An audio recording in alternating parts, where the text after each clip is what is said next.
Assalamualaikum, shalom, salam sejahtera dan salam sehat untuk kita semua. Kita bikin konten lagi nih, channel Viral Hukum nih.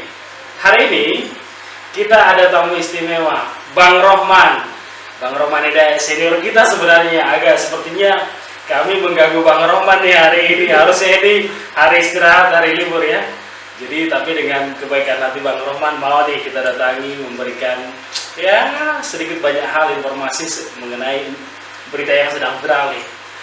Sebagaimana kita ketahui, rekan-rekan yang menonton channel Viral Hukum terkait dengan kasus pembunuhan di Subang, di mana ada dua orang atas nama Tuti dan Amelia ditemukan di dalam bagasi mobilnya begitu Bang ya. Lalu kemudian berita ini menjadi kemana-mana nih. Terlebih di awal-awal informasi, seolah-olah ada informasi dari penegak hukum tersendiri dalam hal ini kepolisian, terkesan memberikan informasi bahwa terduga pelaku ini tidak jauh dari lingkup keluarga begitu. Sehingga bebas tafsir juga nih. Bahkan orang pikir, wah siapa tahu nih suaminya, siapa tahu ini, siapa tahu yang lain begitu. Nah dalam hal ini, hari ini bersama Bang Rohman yang tidak lain adalah kuasa hukum dari suaminya yaitu Pak Yosef begitu ya. Kita ingin gali keterangan nih. Sebenarnya ceritanya menurut sudut pandang Abang sendiri selaku kuasa hukum Pak Yosef, bagaimana sih faktanya begitu loh Pak? Supaya ini juga jangan kemana-mana, supaya masyarakat juga tidak menghakimi ikut dengan opini publik begitu Pak. Mohon pencerahannya bagaimana sebenarnya Bang ceritanya Pak? Jadi gini hal ini, perkara ini dibilang gampang tidak juga, dibilang susah juga ya susah. Ya. Ada opini kan yang bilang bahwa tidak ada kejahatan yang sempurna. Betul, betul. Memang betul tidak ada kejahatan yang sempurna, tetapi kenyataannya ada kejahatan yang menyulitkan. Nah ini masuk kategori kejahatan yang cukup menyulitkan.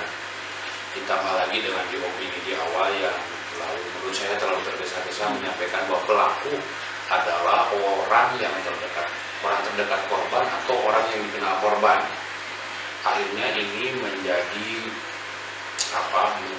pembatasan pemikiran, pembatasan sudut pandang, sehingga masyarakat pun ya benar kata Hari tadi muncul opini tanpa dasar, hanya berbentuk prasangka, dugaan, bahkan cenderung menjadi fitnah. Betul, menuduh maksudnya. Kalau misalnya berbentuknya opini di media sosial mungkin itu di kategorinya hanya dugaan-dugaan. Tetapi karena ini kejadiannya di Subang, kota kecil tapi dengan struktur sosial masyarakatnya yang juga heterogen, tentunya ini tidak mudah. Tentunya opini yang bergulir di media sosial itu kemudian bergulir juga di rumah sekitar. Nah yang celaka kan orang-orang yang disebutkan tadi, orang terdekat korban, orang yang dikenal korban. Ini dua hal. Saya pikir ini terlalu tergesa-gesa ada kalimat seperti itu.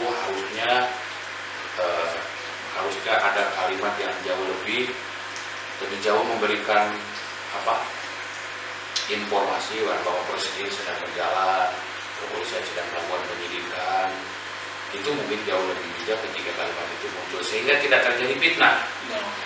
Ini yang kalau di media sosial pun jika itu terjadi masalah, tapi ketika bersentuhan dengan masyarakat langsung sama masyarakatnya, ini jadi fitnah, ini jadi sering tubuh. Tapi kan yang terjadi begini Bang, peristiwa ini kemudian awalnya kan ditangani murni oleh Polres Subang ya, begitu Bang. Kemudian naik lagi oleh, bisa dibilang oleh Polda, kemudian sekarang dari Barreskrim nih. Artinya kan ini menyiratkan nih bahwa perkara ini kan sulit kan begitu seperti apa kata Bang tadi. Apa sih yang membuat ini sulit kira-kira Bang? Sedangkan kan begini, di dalam peristiwa ini yang kita baca dari media bahwa sebenarnya klien Abang dalam hal ini Pak Yosef sehari sebelumnya kan berada di lokasi itu kan begitu tanggal 17. Lalu kemudian pamit nih. Lalu kemudian paginya datang lagi, tapi sebelumnya sudah komunikasi dengan Kedi Gold kan begitu Bang, yang menjadi alibi kan begitu Bang ya.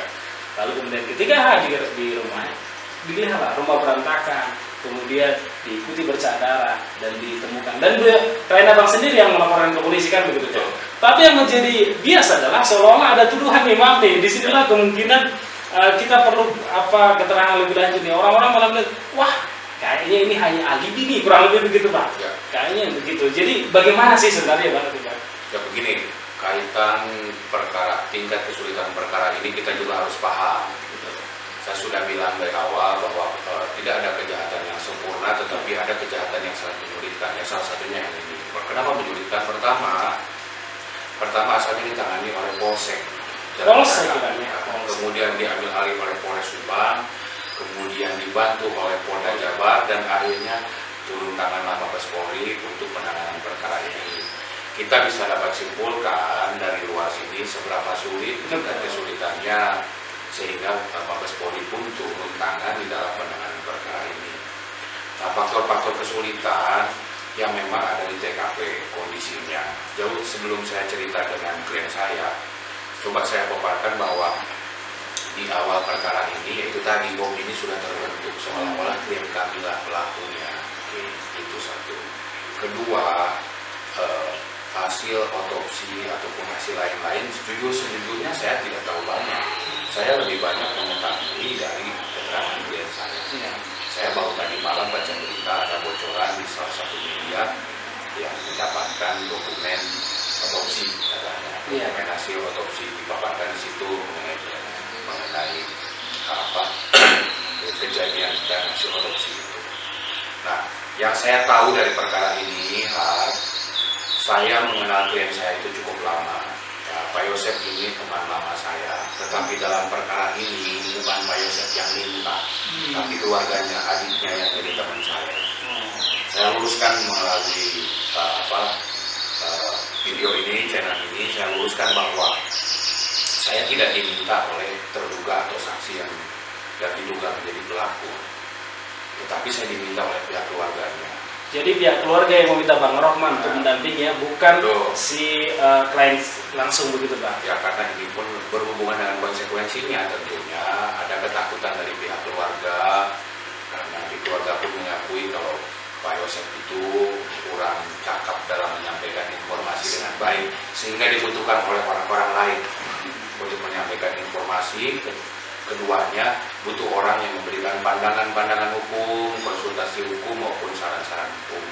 Itulah pertimbangan keluarga menunjuk saya. Saya itu dapat kuasa itu kalau nggak salah sekitar tanggal 21-22 Agustus. Jadi beberapa hari setelah 3 hari, 4 hari kali, Bang. Ya, 3-4 hari setelah kejadian saya baru dapat kuasa.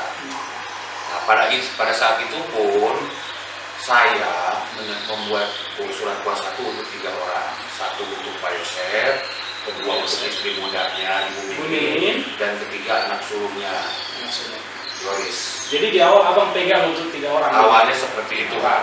Jadi awalnya untuk 3 orang nih, Pak Yosef, Bu Mimin, lalu anaknya Yoris begitu, ya. Tapi pada saat dihubungi, ya kan, Yoris menghindar untuk mendapat pendampingan saya. Oke, saat dihubungi Yoris kemudian mundur begitulah kira-kira. Jadi menghindar, sampai hari ini pun tidak pernah ada pembicaraan berdua dengan Yoris.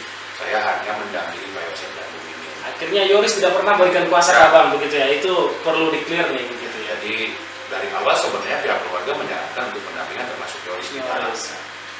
Itu.